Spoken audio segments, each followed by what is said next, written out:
Hello. As you all know, that we have discussed so many literary terms like sonnet, like monologues earlier, and now after discussing the monologue and dramatic monologue, now we come to the poem My Last Duchess. The Last Duchess is written by Robert Browning. As you probably know that Robert Browning's genius was essentially dramatic. His favorite form is dramatic monologue, which, though not invented by Browning, was immensely popularized, often him.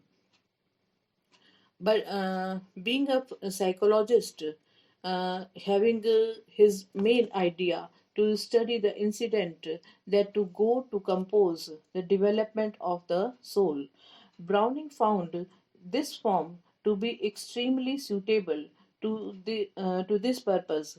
His purpose is to throw light into the consciousness, and so he free himself from all shackles that impede analysis. Thus, to him, dramatic monologue is a comprehensive soliloquy in which a certain critical moment in one's person is taken by permitting the individual to speak his character. The whole course of his existence are revealed in a brilliant searchlight.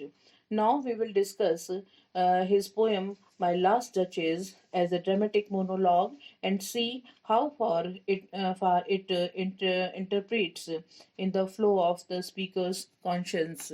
In My Last Duchess, the monologue is spoken in the presence of the ambassador of a foreign count whose daughter is being sought in marriage by the widowed duke. The duke is perhaps Alfonso II, the fifth Duke of Fena. He married Lucrezia de Medici in 1558 when she was only 15 years old. She died in 1561, perhaps by poisoning.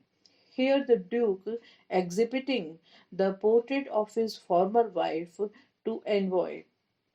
The basis of his character is the complacent egotism of aristocrat who regards his wife as his properly. He cannot brook her graciousness and innocent gaiety, and finally kills her.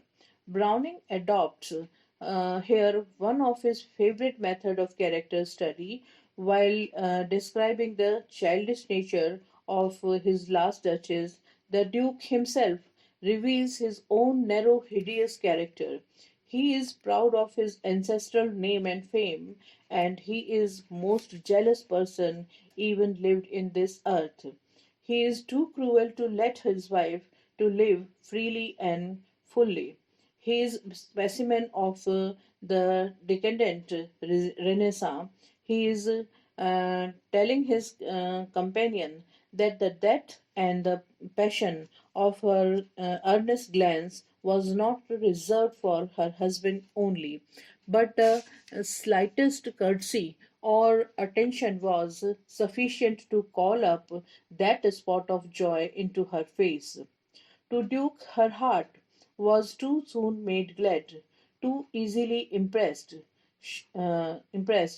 She not only smiled on her husband, she smiled on others.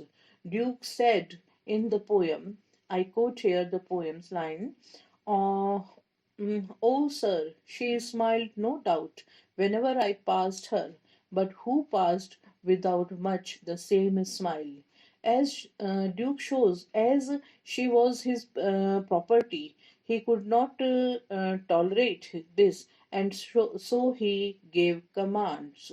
I quote here again, then all smiles stopped together. The heartless Duke instantly dismissed the memory and decided to marry for second time. He is greedy and expects handsome dowry in his forthcoming marriage. I quote here again, no just pretense of mine for dowry will be disallowed. the Duke describes the character of Last Duchess, and he really brings out the bright side of her character. He says of the depth of and passion of her earnest glance, she is enthusiastic and expansive by nature. She was one of the lonely women whose kindness and responsiveness are as natural as sunlight. She is gay and gracious, full of courtesy to all. The Duke's narrow and jealous mind cannot brook her broad and expensive nature. He considered his wife as his property, and and courtesy to others is regarded as the infringement to the rights of the property. Implied actions and implied conversation are the characteristics of the dramatic monologue. The presence of the envoy for which the monologue is intended is very much suggestive here. His responses and actions are adequately hinted at when the Duke speaks of the officious fool who brought the cherries, and when he says, all smiles stopped together. The envoy looks at him with a fearful question in his eyes. When the Duke's face immediately resumes its mask of compliancy, there is implied action, and when the Duke asks the guests to go down, and as they descend, draw his attention to find bronze statue Neptune, though taming a seahorse. Implied action and implied conversation are the characteristics of the good dramatic monologue. The presence of the envoy for which monologue is intended to in very much suggestive here. These responses and actions are adequately hinted at. When Duke speaks of the officious fool who brought the cherries, and when he says all smiles stop together, the envoy look at him with fearful eyes, but the Duke immediately resumes other mask. Thus, as a dramatic monologue, the poem is remarkable for character studies here. Browning's dramatic genius for character study is illustrated in the subtle and ironical characterization of the Duke.